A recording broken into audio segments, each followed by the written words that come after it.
Hello, this is Miss Moore, and today during chemistry we're going to discuss phase changes and calorimetry. Today's essential question: how is energy used during a phase change? Right, let's start with heating and cooling curves.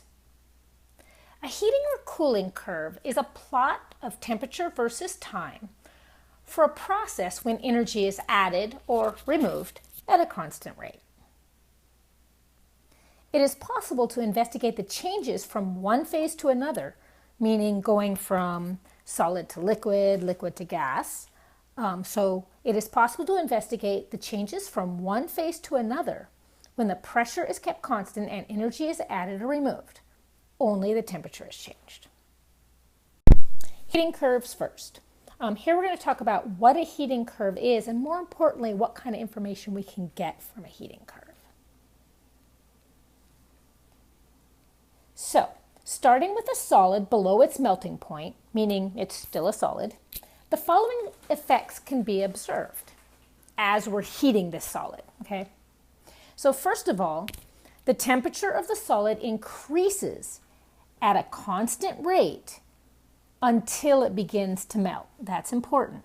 So if we were to take the temperature of a solid while adding energy, the temperature of the solid will increase at some constant rate all the way up until the point where the solid begins to melt. Then, when melting starts occurring, so now the solid's starting to melt, what stays constant now is the temperature until the solid has all turned to liquid. I'd like you to note that in point A, we have a change in temperature, right? The temperature changes, but the phase stays constant. It's still a solid. Versus in point B, our change is a phase change, right? So it's melting. It's going from a solid to a liquid. And the constant this time is the temperature. So what this is showing us is that we add energy, one thing happens. Either the temperature changes or the phase changes. Continuing, the temperature of a liquid now increases at a constant rate until it begins to boil. So now our liquid, our phase, stays constant, and the temperature changes. And then when boiling begins, so now we're going from a solid to a gas, so we're changing phase. The temperature stays constant until all the liquid has turned, not tired, sorry, turned to gas. And then the temperature of the gas increases at a constant rate. So during this whole time here, during all of this time here, we are adding energy. Okay, so as we add energy, we're either changing the temperature or the phase. And since we're starting from a solid, what we end up doing is first changing the temperature, then changing the phase, then changing the temperature, then changing the phase, then changing the temperature. So when we're heating something, the heating curve, which we'll look at in a minute, shows us that energy can be used to change the temperature, but not the phase. Or it can be used to change the phase, but not the temperature, but not both at once. So if say we have ice, if we're heating ice, first the ice starts at 0 degrees Celsius. It starts to get warmer and warmer and warmer until it starts melting. When it starts melting, we're getting a phase change. The temperature stays at the temperature it was when it started melting until all of the ice is melted. Then the temperature changes again. And the plateau, meaning the flat portion of the graph, represents a stage when the two phases are in equilibrium with one another and phase change is occurring. So the plateau is the portion between solid and liquid, or the portion between liquid and gas. And here is a heating curve. So let's say we're talking about water. So we start here in this area here with ice, right? We add energy, and you will note, so as we're adding energy going across this way, you will note that the temperature goes up and up and up all the way to this point here. That is the melting point of ice. And while we're still adding energy, you'll note the temperature stops changing. Right here, what's happening is we're going through phase change. Okay, so the energy is being used to transition from solid ice to liquid water. So there is no change in temperature. And then when all of the ice is melted, so at this point here, we have only liquid water, the temperature starts to increase again. So from this area here, we have increasing temperature until we get to this point here. And that is the boiling point.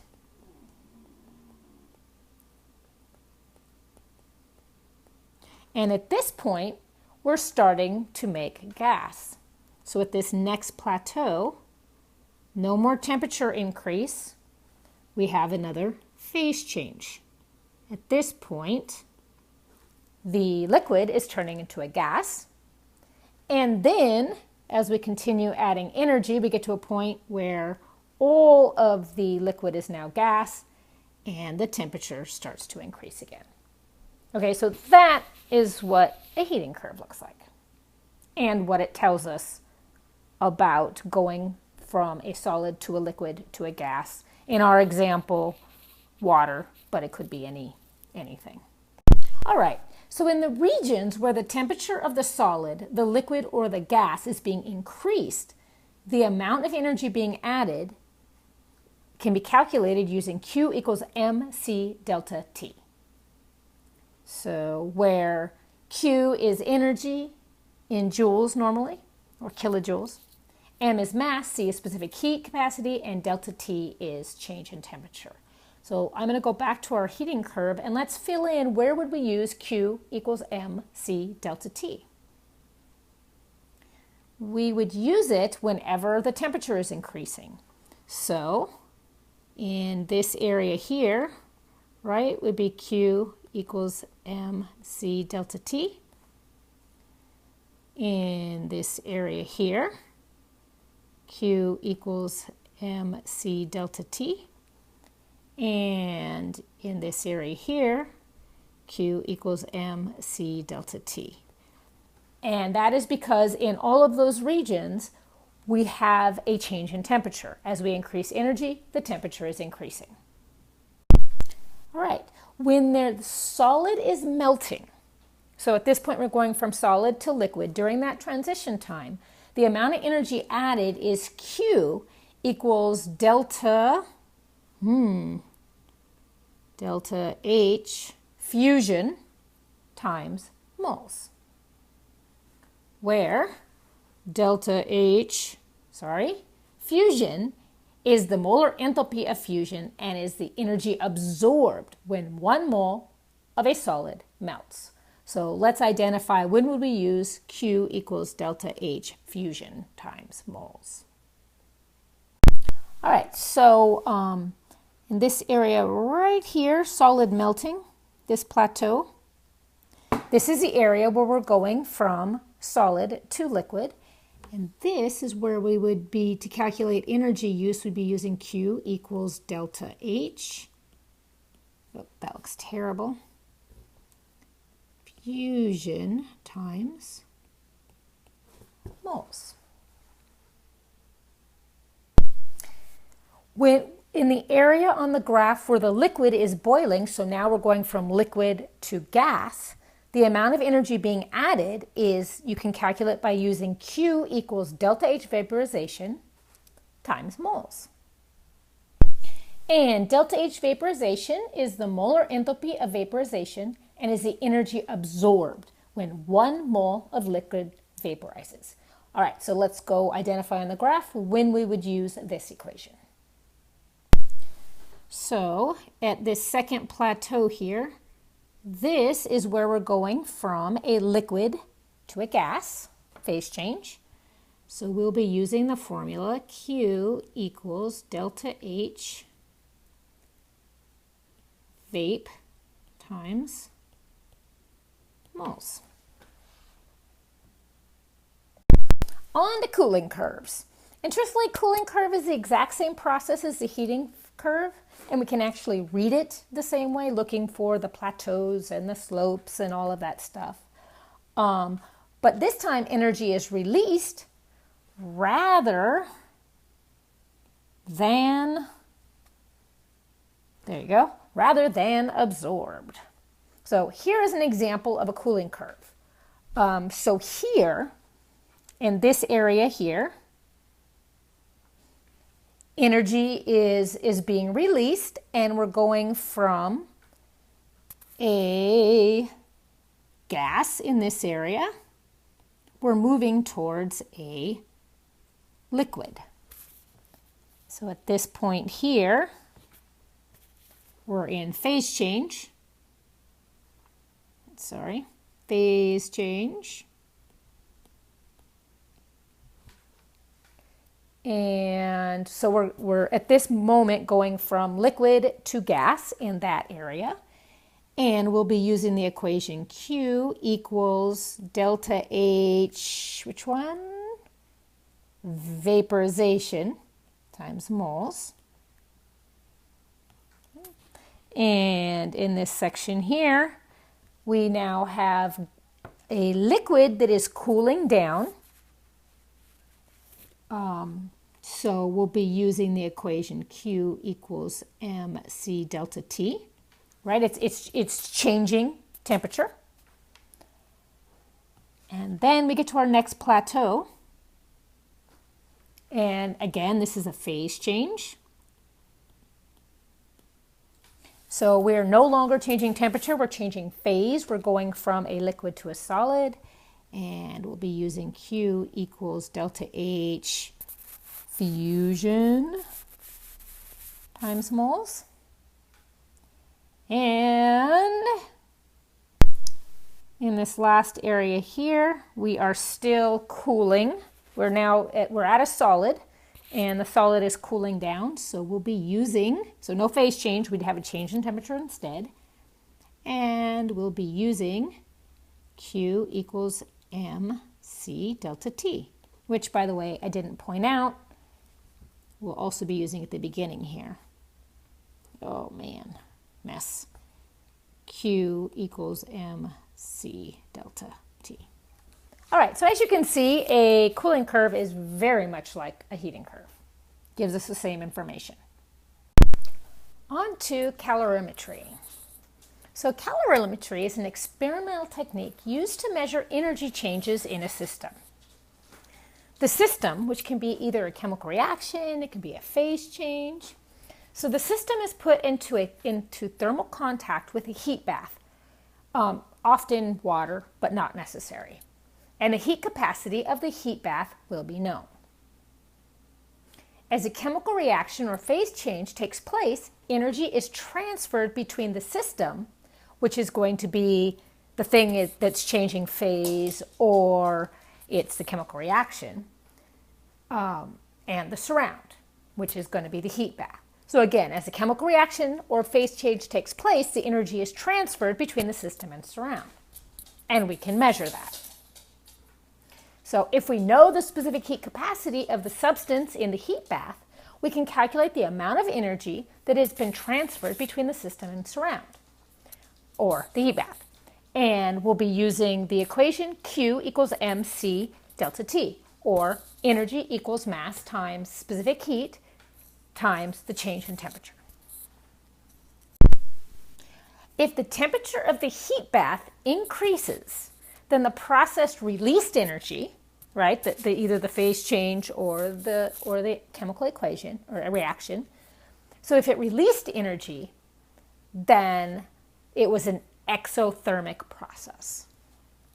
If the temperature of the heat bath decreased, then the process absorbed energy and is known as an endothermic process. And because of the law of conservation of energy, the heat of the system or the energy of the system is going to be equal to negative energy of the surround. So they're going to be opposite, which means whatever energy is transferred, it's gonna remain, right? It'll either be in the system, and if the system loses energy, it will lose energy, but the surround will gain as much energy, or vice versa. All right, now let's practice a couple problems. The first one's pretty easy, plug and chug. The second one takes a little bit more planning and thinking. I always suggest you write out your variables, just write randomly what you've got, and then think about what you can use. All right, so we have calculate the amount of heat. We know that's Q, right? So we need to calculate Q in kilojoules. From 366 grams, okay, so grams would be mass. So you have 366 grams of mercury. When it cools from 77 degrees Celsius to 12 degrees Celsius, so that's going to end up being our delta T, right? Delta T equals temperature final minus temperature initial, giving us a delta T of 65 degrees Celsius. And they gave us a specific heat, which is 0.139 joules per gram degrees Celsius. All right, look good? I am out of room here, so how about if I erase this 65.0 degrees Celsius.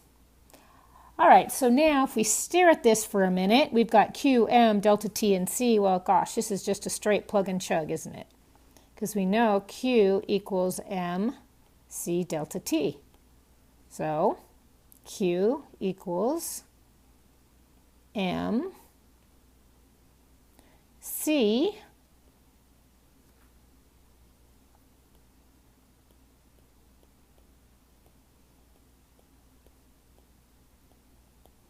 delta T. And looks like our degrees units will cross out, as are our grams.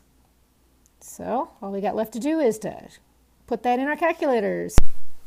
And I got 3306.81 joules. Let's see. They asked us for kilojoules. So that is moving the decimal 3 times. So we have 3.3061 kilojoules. And sig figs, 3, 3, and 3. So final answer is 3.31 kilojoules. There you go. Okay. That one okay? Let's try one that's a little harder. So, to a sample of water at 23.4 degrees Celsius is added a 12.1 gram piece of aluminum whose temperature is 81.7 degrees Celsius. If the final temperature of the water is 24.9 degrees Celsius, calculate the mass of water. Holy moly guacamole. Okay, well, let's just list what we've got. So we know we have water, and with water, we know that the temperature is 23.4 degrees Celsius. We know the mass. Nope, we don't know the mass. It asks us for the mass, right? So our mass equals X. Okay, let's move over to aluminum. We know its temperature is 81.7 degrees Celsius. We know its mass is 12.1 grams. We have its C, which is 0.900 joules per gram degrees Celsius. We know, I guess we should go back and fill in the C for water.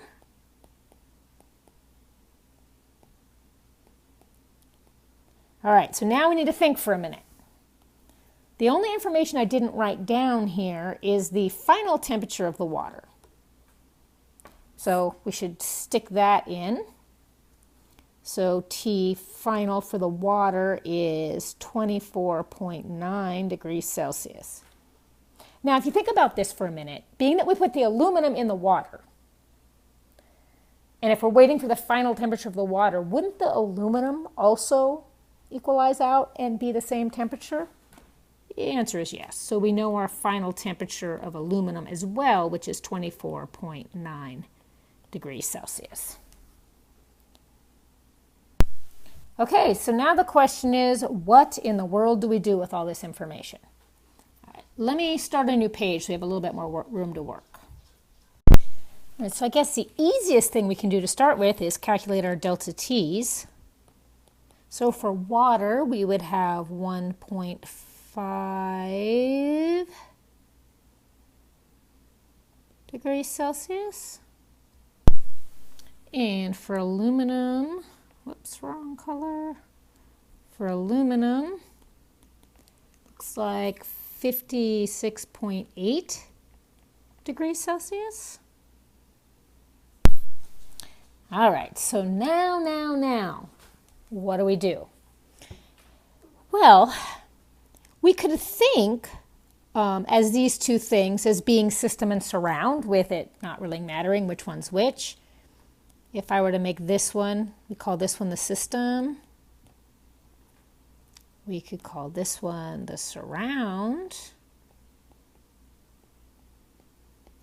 And from there, we know that the heat energy of the system equals the opposite of the heat energy of the surround, meaning one is absorbing energy and one is releasing energy. All right, so then if we know that, we also know that Q equals mc delta T. So we could plug this stuff here into our Q's, right? So we would end up with, for our surround, I'll do that in green, we would have mc delta T equals system negative mc delta T. So now, let's see if this will give us, if we can use this to get our answer. So for water, what do we know? We know our M is our X. We know the delta, or we know the C, or the specific heat is 4.184 joules per gram degrees Celsius. And we know our delta T is 1.5 degrees Celsius. And then plugging in for the aluminum, this is going to be negative mass times our C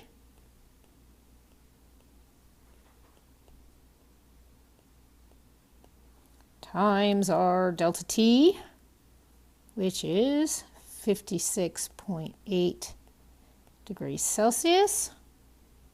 From here we can cross some stuff out. We can cross out temperature there. We can cross out grams here, and temperature here. And then to get rid of that grams, we can multiply both sides by grams. All right, now we might have something to work with here. All right, so multiplying on the left side, I end up with x times 6.276 joules. X equals, doing the same thing on the right side, I got 618.552. What units do we have left here? Let's see. Okay, we've got joules and grams. So now we just need to solve for x by dividing both sides by, I'm kind of out of room here, by this, giving us 6.276 joules. Okay, and when we do that, that gives us 98.558, etc. grams. And sig figs, well, I guess because of this temperature here, that gives us 2 sig figs. Okay, so I'll put that up here. 99 grams of water. All right, so not overly difficult, but a little bit more than just simple plug and chug. All right, that's it for today. Have a good one.